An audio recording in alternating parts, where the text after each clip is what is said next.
দ্রব্যমূল্যের যে ঊর্ধ্বগতি, এখানে সবথেকে এখন যেটা বলবার ব্যাপার যে অনেকেই যারা বাজারে যায় না তাদের হিসাব ভিন্ন। এখন কিন্তু মানে আমাদের যেটা আমনের মৌসুম, এটা কিন্তু মাত্র শেষ হয়ে এখন সবার ঘরে ধান থাকার কথা।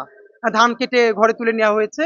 কিন্তু এই মাসেই অন্তত প্রতিটা কেজির, যেমন যেগুলো একটু বেশি দামের চাল তাতে কেজিতে প্রায় 7-8 টাকা, আর মোটা চালও প্রায় 3 থেকে 4 টাকা কেজিতে চালের দাম বেড়ে গেছে, অথচ এখন কম থাকার কথা। এটার অনেকগুলো কারণ থাকতে পারে, কিন্তু সেই কারণ ব্যাখ্যা করা আমার কাজ না, সেই কারণ ব্যাখ্যা করবে সরকার। অনেক ধরনের ব্যর্থতাই তো আছে। শুধু চালের দাম বেড়েছে, এখন সবজির দাম স্বাভাবিকভাবে, সবজির অনেক সরবরাহ আছে, কম আছে। আবার যখন সরবরাহ কম থাকবে তখন বেড়ে যাবে, কিন্তু এইটা কথা না। কথা হলো আমি যেটা ভয় পাচ্ছি, এই যে নতুন করে ভ্যাট আরোপ করা হলো কোনো ধরনের গণশুনানি ছাড়া, এবং এখন তো বাজেটও না। আপনি যখন আগামী জুনে বাজেট যাবে তখন না হয় আপনি একটা, এখন বছরের অর্ধেকের সময়ে আপনি এসে আইএমএফ এর প্রেসক্রিপশনে আপনি লোন পাওয়ার জন্য আপনি ভ্যাট বাড়িয়ে দিলেন, এবং কোন পর্যায়ে আপনি 350 টাকার উপরে কেউ রেস্টুরেন্টে খেলে তার এখন এক্সট্রা ভ্যাট দিতে হবে। আপনি জানেন যে নিম্ন মধ্যবিত্ত এবং মধ্যবিত্ত, বিশেষ করে নিম্ন মধ্যবিত্ত মানুষ, তাদের তো এখন রেস্টুরেন্টে গিয়ে এক কাপ চা খাওয়ার অবস্থা থাকবে না। আপনার যেটা দরকার ছিল, যারা বাংলাদেশকে লুটপাট করেছে, বাংলাদেশের যে শত শত কোটি টাকার মালিক যে কর্পোরেট হাউসগুলো, তারা কোনো না কোনো ভাবে এই লুটপাটের সাথে তো ছিল। আপনি তাদের ট্যাক্স বাড়াই দেন।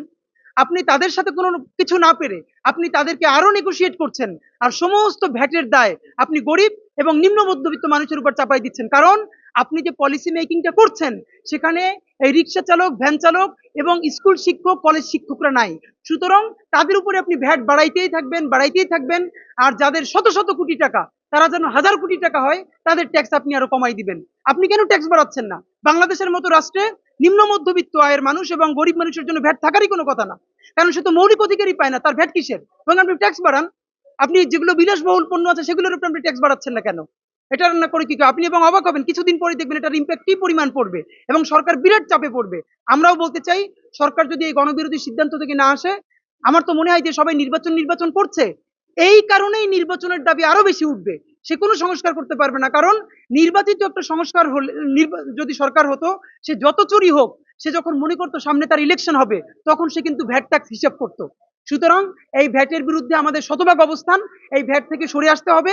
আপনার টাকার দরকার হলে বড় বড় যারা শত কোটি টাকার মালিক, তাদের উপরে আপনার এক্সট্রা কর বসান, বিলাসবহুল পণ্যের উপরে কর বসান। আপনি কেন গরিব মানুষের উপরে, নিম্ন মধ্যবিত্তের মানুষ, আপনি ভাবেন না দুজন মানুষ যদি এমনি নাস্তা করে তাহলে তো 300 টাকা বিল হয়, তাহলে এখন তার উপরেও তারা ট্যাক্স দিবে এক্সট্রা? এটা কেমন তামাশার ব্যাপার?